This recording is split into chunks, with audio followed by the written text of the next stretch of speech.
శ్రీ గణేశాయ నమః. శారదా గురుభ్యో నమః. ఈటీవీ లైఫ్ ఆధ్యాత్మిక ఛానల్ ప్రేక్షకులకు శుభోదయం. శ్రీరస్తు కార్యక్రమానికి శుభస్వాగతం. కార్యక్రమంలో శుభతిథి అంశంలో భాగంగా నేటి పంచాంగ వివరాలు చూద్దాం. ఆంగ్ల తేదీ 15వ తేదీ 7వ నెల 2024 సంవత్సరం సోమవారం. స్వస్తి శ్రీ చాంద్రమాన శ్రీ క్రోధినామ సంవత్సరం ఉత్తరాయణం. గ్రీష్మ ఋతువు ఆషాఢమాసం శుక్లపక్షం నవమి తిథి మధ్యాహ్నం 3:50 వరకు, తదుపరి దశమి. స్వాతి నక్షత్రం రాత్రి 10:09 వరకు, తదుపరి విశాఖ నక్షత్రం. సాధ్యయోగం నేడు పూర్తిగా ఉన్నది. కౌలవకరణం మధ్యాహ్నం 3:50 వరకు, తదుపరి తైతులకరణం. ఇక నేటి వర్జ్యం తెల్లవారుజామున 4:10 నుండి 5:53 వరకు. దుర్ముహూర్తం మధ్యాహ్నం 12:43 నుండి 1:34 వరకు. తిరిగి దుర్ముహూర్తం మధ్యాహ్నం 3:16 నుండి 4:07 వరకు. అమృత ఘడియలు మధ్యాహ్నం 12:32 నుండి 2:15 వరకు. నేటి రాహుకాలం ఉదయం 7:30 గంటల నుండి 9 గంటల వరకు. యమగండం ఉదయం 10:30 గంటల నుండి 12 గంటల వరకు. ఇక నేటి తిథివార నక్షత్ర యోగకరణాలను అనుసరించి చేయదగినటువంటి దేవతారాధన, దేవతోపాసన గురించి విచారించినట్లయితే ఈనాడు తిథి నవమి, నక్షత్రం స్వాతి నక్షత్రం. నవమి తిథి శ్రీరామచంద్రుడి యొక్క జన్మతిథి. ఈనాడు సోమవారం రావడం చాలా విశేషం. సాక్షాత్తు పరమేశ్వరుడు కూడా నిరంతరం రామనామాన్ని జపిస్తూ ఉంటాడు అని పద్మపురాణాది గ్రంథాల్లో మనకి చెప్పబడ్డది. అంత విశేషమైనటువంటి మంత్రం రామమంత్రం. దీన్ని తారక మంత్రం అని కూడా అంటారు. ఏ మంత్రాన్ని జపిస్తే, ఏ మంత్రాన్ని వింటే, ఏ మంత్రాన్ని స్మరిస్తే జన్మ తరిస్తుందో అటువంటి మంత్రం తారక మంత్రం. తావక నామ మంత్రరుచి దక్షసుత రమణుండెరుంగు నీ పావన పాద పంకజ ప్రభావంబు అహల్య ఎరుంగు మిక్కిలిన్ నీదు మేధావిభవంబున గల్గు శరధాటి సముద్రుడెరుంగు రాఘవ అంటాడు ఒక మహాకవి. అనగా ఆ మంత్రంలో ఉన్నటువంటి సారము, ఆ మంత్రంలో ఉన్నటువంటి రుచి తెలిసినటువంటి వాడు ఎవరంటే దక్షసుత రమణుండు. దక్షసుత అంటే పార్వతీ అమ్మవారి యొక్క భర్త పరమేశ్వరుడు.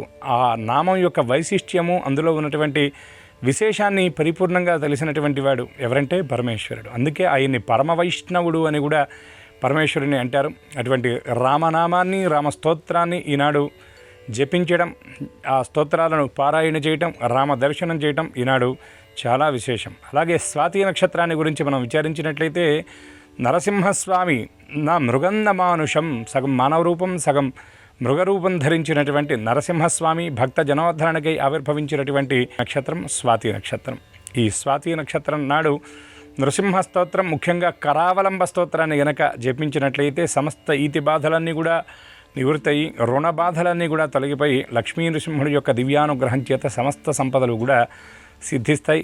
అలాగే నృసింహుణ్ణి విశేషంగా ఆరాధించేటటువంటి సంప్రదాయంలో స్వామికి ప్రీతికరమైనటువంటి వారంగా కూడా సోమవారం నాడు చెప్పబడుతుంది. ఇటువంటి స్వామికి ప్రీతికరమైనటువంటి సోమవారం, ఆయన జన్మ నక్షత్రం స్వాతి నక్షత్రం, ఈ రెండిటి మేలు కలయిక ఈనాడవడం వల్ల నృసింహుణ్ణి ఏ కొద్ది మాత్రమైనా సరే ఆయన్ని స్మరించినా, అర్చించినా విశేషమైనటువంటి ఫలితాలను మనందరం కూడా పొందగలుగుతాం. అలాగే విష్ణుమూర్తికి తులసీ దళం ఎంత ప్రీతో, పరమేశ్వరుడికి మారేడు దళం ఎంత ప్రీతో, నృసింహుడి యొక్క అర్చనలో ఆరేపత్రి అని మనకి ప్రత్యేకంగా దొరుకుతుంది. అటువంటి ఆరేపత్రితో కనుక నృసింహుడి యొక్క అర్చన చేసినట్టయితే సమస్త ఈతి బాధలతో పాటు జన్మాంతరాల నుండి వచ్చినటువంటి కర్మబంధాలన్నీ కూడా తొలగిపోతాయి అని శంకర భగవత్పాదుల వంటి పెద్దలు మనకి తెలియజేయడం జరిగింది. ఇటువంటి ఈ పర్వదినం నాడు నృసింహుడి యొక్క దివ్యకృప అందరికీ పరిపూర్ణంగా సిద్ధించాలి అని ఆశిస్తూ లక్ష్మీ నృసింహ మమదేహి కరావలంబం.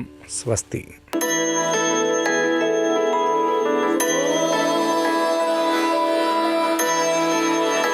ఈటీవీ లైఫ్ ఆధ్యాత్మిక ఛానల్ ప్రేక్షకులందరికీ నమస్కారం. శ్రీరస్తు కార్యక్రమంలో గ్రహయోగం అంశానికి స్వాగతం. ఈనాటి గ్రహయోగం అంశంలో మేషాది ద్వాదశ రాశుల వారికి కలిగే శుభ అశుభ ఫలితాల్ని, అవసరమైన సందర్భాల్లో ప్రత్యామ్నాయ మార్గాల్ని తెలుసుకుంటారు. అంతేకాక ఏ రాశి వారికి ఈ రోజున ఏ దిక్ ప్రయాణం లాభిస్తుందో, ఏ రాశి వారికి ఏ దైవ దర్శనం అనుకూలిస్తుందో, ఏ రాశి వారు ఏ రంగు దుస్తుల్ని ధరించి ఈరోజు కార్యక్రమాలని చేపడితే ఆ కార్యక్రమాలన్నీ శుభంగా ముగుస్తాయో, ఏ రాశి వారికి ఏ సంఖ్య నేటికి మాత్రం అదృష్ట సంఖ్యగా పరిణమించబోతోందో ఆ విశేషాలను కూడా క్రమంగా తెలుసుకుంటారు. ముందుగా నేటి పంచాంగం. ఈరోజు శుద్ధ నవమి మధ్యాహ్నం 3:50 వరకు, తదుపరి దశమి. ఈరోజు సోమవారం, నక్షత్రం స్వాతి. ఇక నేటి గ్రహస్థితిని పరిశీలించి చూస్తే వృషభంలో కుజ గురువులు, మిథునంలో రవి, కర్కాటకంలో బుధ శుక్రులు, కన్యలో చంద్ర కేతువులు, కుంభంలో వక్రీకరించిన శని, మీనంలో రాహువు ఉన్నారు. ఈ గ్రహస్థితి ఆధారంగా ద్వాదశ రాశుల వారికి కలిగే శుభాశుభ ఫలితాలని క్రమంగా పరిశీలిద్దాం. ముందుగా మేషరాశి.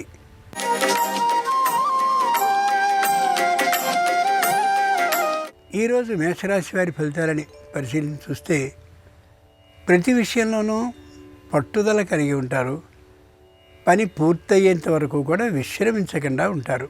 ఉద్యోగాన్ని ఒకప్పుడు చేసింది విశ్రమించినప్పటికీ కూడా తిరిగి మళ్ళీ అదే ఉద్యోగాన్ని సొంతంగా నిర్వహించడానికి ప్రయత్నాన్ని చేస్తారు, సాధించగలుగుతారు. ఆర్థికమైనటువంటి పెట్టుబడిని పెట్టే సందర్భంలో తొందరపాటుతనం ఏమాత్రమూ లేకుండా ఆ రంగంలో నిపుణులైనటువంటి వారిని ఒకరిద్దరిని సంప్రదించి మాత్రమే చేస్తారు. ఏ విధమైన ఆరోగ్య భంగము లేకుండా ఉండేందుకు తగినటువంటి ఔషధ సేవను చేయడం, ముందు చూపుతో ముందే వైద్య పరీక్షలు చేయించుకోవడం, ఆ పద్ధతుల్ని పాటిస్తారు. సోమవారం సందర్భంగా మేషరాశి వారు విశ్వేశ్వరుణ్ణి మల్లికా పుష్పాలతో పూజించినట్లయితే శుభాలు కలుగుతాయి. ఈశాన్య దిక్ ప్రయాణం అనుకూలం. కలిసొచ్చే రంగు ఎరుపు. అదృష్ట సంఖ్య 2.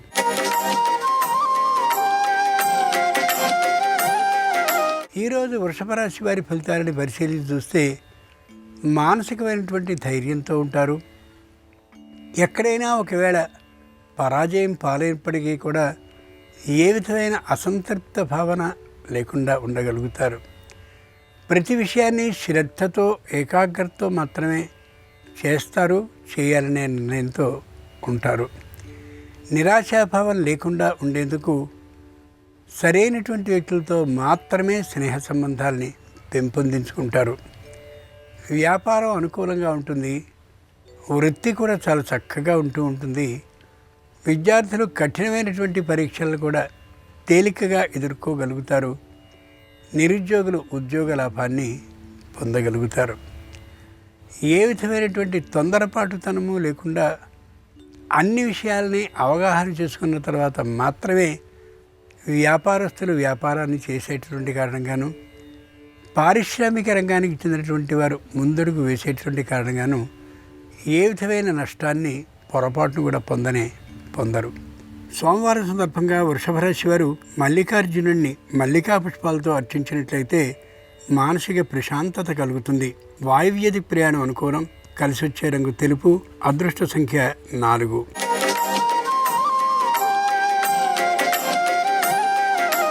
ఈరోజు మిథున రాశి వారి ఫలితాలను పరిశీలించి చూస్తే కుటుంబంలో ఐకమత్యం బాగా ఉంటుంది.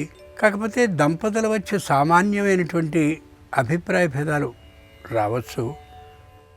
పైనుండి వచ్చినటువంటి వారు కుటుంబ విషయాల్లో ఏమాత్రపు చోటుని పొందకుండా ఉండేలా వీలైనంత దూరంగా ఉంచుతూ కుటుంబంలో ఉండే రహస్యాల్ని జాగ్రత్త చేసుకుంటూ ఉన్నట్లయితే ఇబ్బందులు ఏమాత్రం కలగవు. వ్యాపారం అనుకూలిస్తూ ఉంటుంది. వృత్తి కూడా బాగా లాభిస్తూ ఉంటుంది. వ్యాపారం పెంపుదల కోసమని విశేషమైన ప్రకటనలు ఇవ్వడం, వ్యాపార స్థలాన్ని మార్చడం ఏమాత్రపు అవసరం లేదు. పారిశ్రామిక రంగానికి చెందినటువంటి వారికి ప్రభుత్వ రంగం నుండి వచ్చేటటువంటి సబ్సిడీల ద్వారా మంచి లాభాలు వచ్చే అవకాశం గోచరిస్తోంది.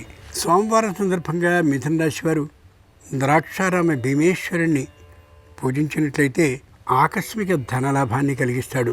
ఆగ్నేయ దిక్ ప్రయాణం అనుకూలం. కలిసొచ్చే రంగు పసుపు. అదృష్ట సంఖ్య 9.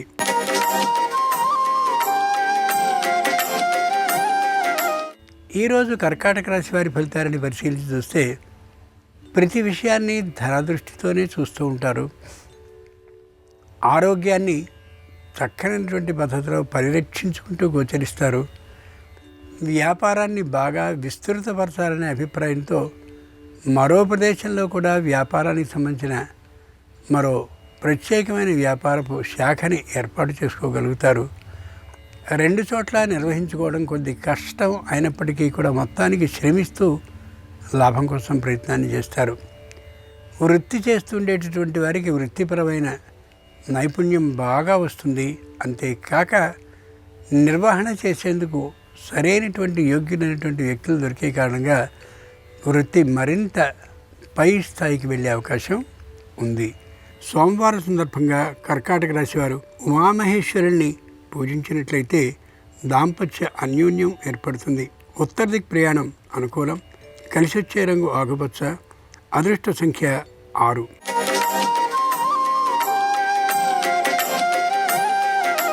ఈరోజు సింహరాశి వారి ఫలితాలని పరిశీలన చూస్తే మానసికంగా బలంగా ఉంటారు, శారీరకంగా కూడా దృఢంగా ఉంటారు. ఏ పనినైనా చేయడానికి మంచి ధైర్య సాహసాలతో ఉంటారు. రుణాన్ని చేయడానికి ఏమాత్రం వెనుకాడరు. ఇంటికి సంబంధించినటువంటి గృహోపకరణ సామగ్రిని ఎంత సొమ్మైనప్పటికీ కూడా కొంటూ కనిపిస్తారు. ఇళ్లలో కానీ పాడి పశువుల్ని కానీ పెంచుతూ ఉన్నట్లయితే వాటి సంఖ్యను విశేషంగా పెంచుకోగలుగుతారు. ఇతరుల సహాయ సహకారాలతో మంచి పాడి పరిశ్రమని అభివృద్ధి చేసుకోగలుగుతారు.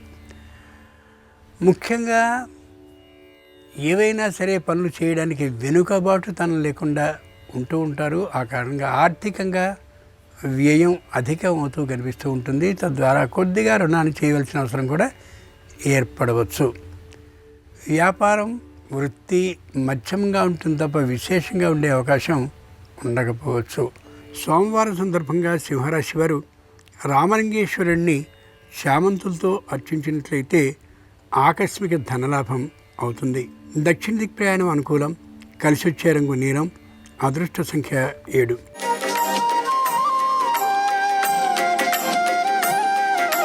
ఈరోజు కన్యారాశి వారి ఫలితాలని పరిశీలించి చూస్తే మానసికంగా ఉత్సాహంగా ఉంటారు. శారీరకంగా మాత్రం కాస్త సత్తువ లేనితనంతో గోచరిస్తారు.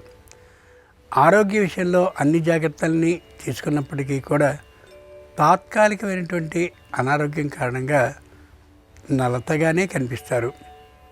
కుటుంబంలో ఉండే సంతానం విద్యార్థి దశలో ఉంటే వారి విద్యా అభ్యాసం కోసం విద్యా బుద్ధుల్ని పెంపొందించడం కోసం తీవ్రమైన కృషి చేస్తూ కనిపిస్తారు తల్లి తండ్రి కూడా. వ్యాపార సంస్థలోనూ అలాగే ఉద్యోగంలో కూడా విపరీతమైనటువంటి సమయాన్ని ఎక్కువగా అక్కడ ఖర్చు పెడుతూ ఉండేటువంటి కారణంగా కుటుంబంలో పెద్దగా సంబంధ బాంధవ్యాలు కలిగి ఉండని స్థితి ఇద్దరికీ అనిపిస్తూ ఉంటుంది దంపతులకి.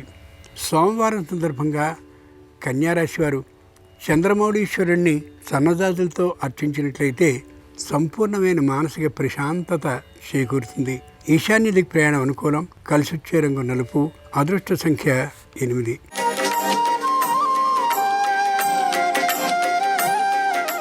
ఈరోజు తులారాశి వారి ఫలితాలని పరిశీలించి చూస్తే ఉన్నటువంటి చోటు కంటే చాలా దూరమైనటువంటి చోట్ల ఉద్యోగాన్ని చేసుకుంటూ ఉంటారు. సంతానం తమ వద్ద ఉండి చదివేటువంటి అవకాశం తక్కువ. వేరే ప్రదేశంలో ఉండి సంతానం చదువుతుండే కారణంగా తరచూ వాళ్ళ బాగోగుల్ని చూడడం కోసం ప్రయాణాలు చేయవలసి రావచ్చు. వ్యాపారం చేస్తూ ఉండేటువంటి వారికి వ్యాపారపు వస్తువుల దిగుమతులు వ్యాపార వస్తువుల ఎగుమతులు కొద్ది శ్రమాభంగా అనిపిస్తూ ఉంటాయి. వృత్తి చేస్తుండేటటువంటి వారికి తాము చేసేటటువంటి వృత్తి మీద పెద్ద శ్రద్ధ ఏకాగ్రత ఉండకపోవచ్చు, కొద్ది తగ్గుతూ ఉండొచ్చు. దానికి కారణం పోటీదారులు ఎక్కువగా వస్తూ ఉండడమే. న్యాయవాద వృత్తి, వైద్య వృత్తి, శిల్ప వృత్తి చేస్తుండేటువంటి వారికి మంచి ఆదాయాలు లభించే అవకాశం ఉంది. సోమవారం సందర్భంగా తులారాశి వారు రాజరాజేశ్వర స్వామిని నందివర్ధనాలతో అర్చించినట్లయితే ఆందోళన పూర్తిగా తొలగిపోతుంది. పశ్చిమ దిక్ ప్రయాణం అనుకూలం. కలిసి వచ్చే రంగు నలుపు. అదృష్ట సంఖ్య 5.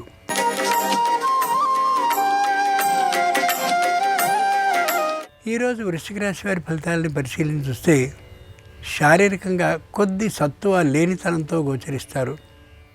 అవివాహితులైనటువంటి వారు వివాహం పట్ల ఇష్టాన్ని ఏమాత్రమూ చూపించడానికి ఇష్టపడరు.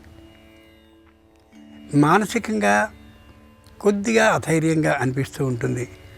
కొత్తగా పెట్టినటువంటి వ్యాపార సంస్థ పెద్దగా ఎదుగుదలకి నోచుకోకపోవచ్చు. ప్రభుత్వ రంగ సంస్థ నుండి తెచ్చుకున్నటువంటి ఆ అప్పు మీద వడ్డీలు పెరిగిపోతూ కొద్ది ఇబ్బందిగా అనిపించుతూ ఉండొచ్చు కూడా. వృత్తిపరమైనటువంటి ఆదాయం నిలకడగానే ఉంటుంది తప్ప పెంపుదలకి నోచుకునే అవకాశం ఉండకపోవచ్చు. మిత్రులు, బంధువులు, శ్రేయోభిలాషులు అందరూ కూడా సహాయ సహకారాలను అందిస్తామని మాట మాత్రంగా చెప్తారు తప్ప కార్యరూపంగా ఉండకపోవచ్చు. సోమవారం సందర్భంగా వృశ్చిక రాశి వారు ధ్యానాంజనేయ స్వామిని అరటి పండ్లతో కానీ అర్చించినట్లయితే ధైర్యం సొంతమవుతుంది. వాయువ్యది ప్రయాణం అనుకూలం. కలిసొచ్చే రంగు నీలం. అదృష్ట సంఖ్య 4.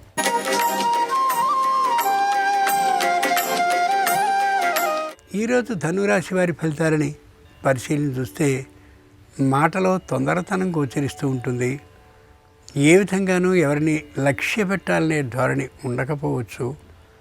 కోపం, పట్టుదల అనేవి ఉండేటటువంటి కారణంగా దగ్గరగా ఉండేవాళ్ళు కూడా దూరం జరిగిపోయే ప్రమాదం ఉంది.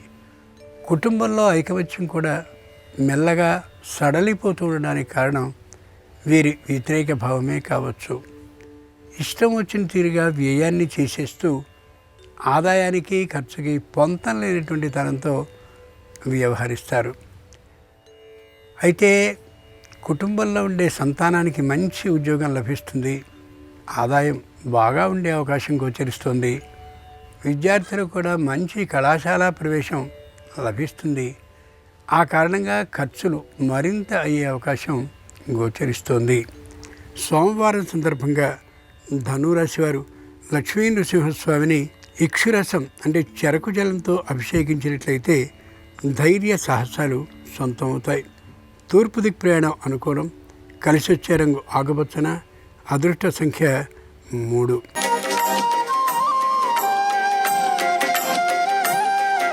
ఈరోజు మకర రాశి వారి ఫలితాలని పరిశీలన చూస్తే నిరాశాభావం హెచ్చుగా ఉంటూ ఉంటుంది.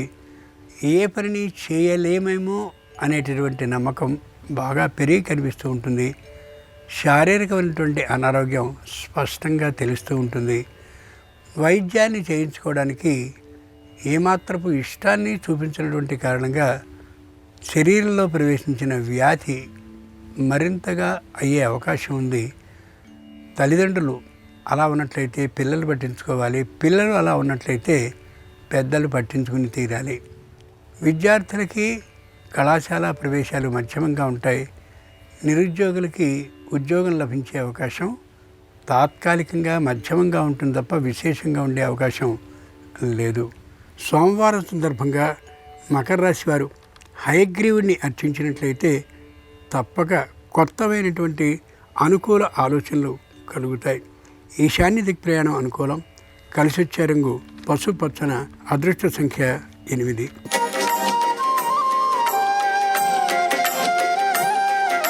ఈరోజు కుంభరాశి వారి ఫలితాలని పరిశీలన చూస్తే నిరాశాభావం హెచ్చుగా గోచరిస్తూ ఉంటుంది. ఏం చేయాలో తోచనటువంటి పరిస్థితి ఉండొచ్చు. వ్యాపారాన్ని మరో చోట విస్తరింప చేయాలని అనుకున్నటువంటి ప్రయత్నాలు ఏమీ ఫలించకపోవచ్చు. వృత్తిపరమైనటువంటి ఆదాయం చాలా మధ్యమంగా ఉంటూ ఉంటుంది. పోటీదారులు ఎక్కువైనటువంటి కారణంగా సంపూర్ణమైనటువంటి ఆదాయం లభించకపోవచ్చు. ఎప్పటిలో ఉన్నటువంటి స్థలాలు, పొలాలు అన్నీ కూడా ఆదాయానికి నోచుకోకుండా ఉన్నటువంటి వాటిని పరిశీలించి కుటుంబంలో ఉండే సంతానం వాటిని బేరాన్ని పెట్టాలనే ఆలోచనకి రావచ్చు. అది వీరికి నచ్చకపోవచ్చు. ఏమైనప్పటికీ కూడా కుంభరాశి వారికి అంత అనుకూలించేటటువంటి కాలం ఇది కాకపోవచ్చు.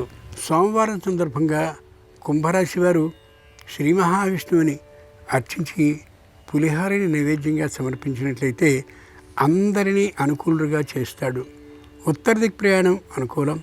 కలిసొచ్చే రంగు తెలుపు. అదృష్ట సంఖ్య 1.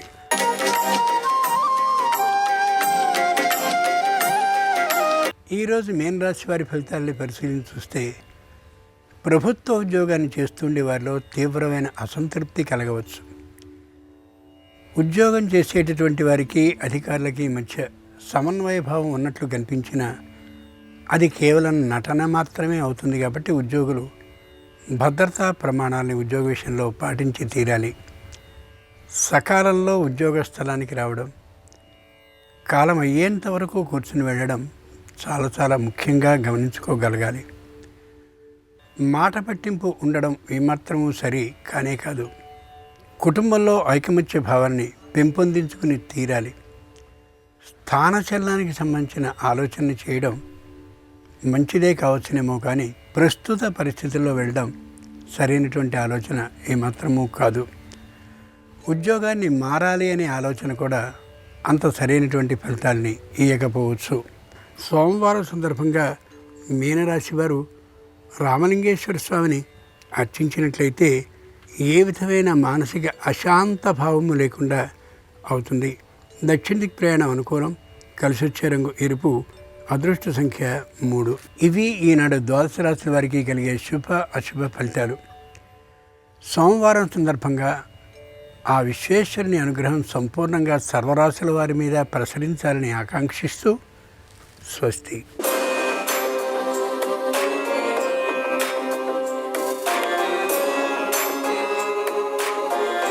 నమస్కారం. స్నానం చేసిన తర్వాత ఎలాంటి తప్పులు చేయకూడదో, ఎలాంటి జాగ్రత్తలు తీసుకుంటే లక్ష్మీ కటాక్షం కలుగుతుందో, సకల శుభాలను సిద్ధింపజేసుకోవచ్చో నేటి పరిష్కారాలు అనే అంశంలో పరిశీలిద్దాం. ప్రతిరోజు మనం స్నానం చేసేటప్పుడు ముందుగా గంగేచ యమునే చైవ గోదావరి సరస్వతి నర్మదా సింధు కావేరి జలేస్మిన్ సన్నిధిం కురు అంటూ నదుల పేర్లను స్మరించుకుంటూ స్నానం చేస్తాం. స్నానం చేసిన తర్వాత స్నానం చేసిన బకెట్ని ఎట్టి పరిస్థితుల్లో ఖాళీగా ఉంచకూడదు. మన స్నానం పూర్తయిపోయిన తర్వాత బకెట్ నిండుగా నీళ్లు నింపి ఉంచాలి, లేదా ఖాళీ బకెట్ని బోర్లించి ఉంచాలి. అప్పుడే గ్రహాల అనుగ్రహం ఉంటుంది. అలాగే మనం స్నానం చేసిన తర్వాత బకెట్లో మిగిలిపోయినటువంటి నీళ్లతో ఇతరులు కాళ్ళు కడుక్కోరాదు.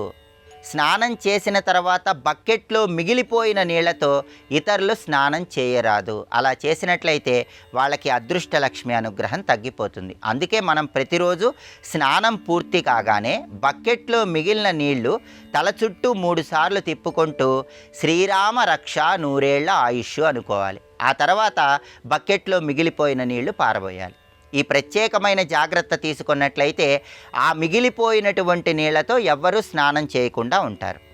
అలాగే స్నానం పూర్తయిన తర్వాత స్నానాల గది శుభ్రంగా ఉంచుకోవాలి. స్నానాల గదిలో విడిచిన వస్త్రాలు ఉండకుండా చూసుకోవాలి. స్నానాల గది శుభ్రంగా ఉండకపోతే నవగ్రహాలలో రాహువు, కేతువు, శని ఈ 3 గ్రహాల అనుగ్రహం తగ్గిపోతుంది. ఇబ్బందికర పరిస్థితులు వస్తాయి. అలాగే స్నానాల గది అనేది చంద్రస్థానంగా కూడా చెప్పారు. చంద్రబలం సంపూర్ణంగా ఉండాలంటే స్నానాల గది ఎప్పుడు శుభ్రంగా ఉంచుకోవాలి. అలాగే స్నానం చేసిన తర్వాత తడి వస్త్రాలు ఎక్కువసేపు స్నానాల గదిలో ఉండకూడదు. ఎక్కువసేపు స్నానం చేశాక తడి వస్త్రాలు స్నానాల గదిలో ఉంటే రవిగ్రహ బలం తగ్గిపోతుందని పరిహార శాస్త్రంలో చెప్పారు. అప్పుడు కుటుంబ పరంగా విభేదాభిప్రాయాలు కలిగే అవకాశం ఉంటుంది. కాబట్టి మీరు స్నానం పూర్తి కాగానే తడి వస్త్రాలు ఏవైనా ఉన్నట్లయితే అవి స్నానాల గదిలో ఉంచకుండా వాటిని వెంటనే బయటికి తీసుకువచ్చి ఆరవేసుకోవాలి. అలాగే స్నానం పూర్తయిన తర్వాత శిరోజాలు ఇంకా తడిగా ఉన్నప్పుడే మహిళామణులు కుంకుమ బొట్టు ధరించరాదు. శిరోజాలు పూర్తిగా తుడుచుకున్న తర్వాత మాత్రమే కుంకుమ బొట్టు ధరించాలి. స్నానం పూర్తి చేసిన వెంటనే పదునైన వస్తువులు ఉపయోగించరాదు అని పరిహార శాస్త్రంలో చెప్పారు. నెయిల్ కట్టర్ లాంటివి కూడా స్నానానికి ముందే వినియోగించుకోవాలి. స్నానం పూర్తయిన వెంటనే మాత్రం ఈ జాగ్రత్త తీసుకోవాలి. ఆహారం స్వీకరించిన వెంటనే ఎట్టి పరిస్థితుల్లో స్నానం చేయకూడదు. కనీసం 48 నిమిషాలు ఆహారం స్వీకరించిన తర్వాత ఆగి ఆ తర్వాత మాత్రమే స్నానాన్ని ఆచరించాలి. కాబట్టి స్నానం చేయడంతో పాటుగా స్నానం పూర్తయిన తర్వాత కూడా ఈ జాగ్రత్తలు పాటించినట్లయితే గ్రహాల ప్రతికూల పరిస్థితులు తగ్గిపోతాయి. రాహువు, కేతువు, శని, చంద్రుడు ఈ 4 గ్రహాల బలాన్ని సిద్ధింపజేసుకోవటానికి స్నానం చేసిన తర్వాత ఈ ప్రత్యేకమైన జాగ్రత్తలు తీసుకోవాలని పరిహార శాస్త్రంలో చెప్పడం జరిగింది. అలాగే సాయంత్రం 6 గంటలు దాటిన తర్వాత ఎలాంటి ప్రత్యేకమైన వస్తువులు ఎట్టి పరిస్థితుల్లో కొనుక్కోకూడదో అలాగే గృహంలో మంచం కింద ఎలాంటి వస్తువులు ఎట్టి పరిస్థితుల్లో ఉంచకూడదు. రేపటి పరిహారాలు పరిష్కారాలు అనే అంశంలో పరిశీలిద్దాం. నమస్కారం. ఈ కార్యక్రమాన్ని తిరిగి చూడాలనుకుంటే www.youtube.com/ETV Life Spiritual లో చూడవచ్చు.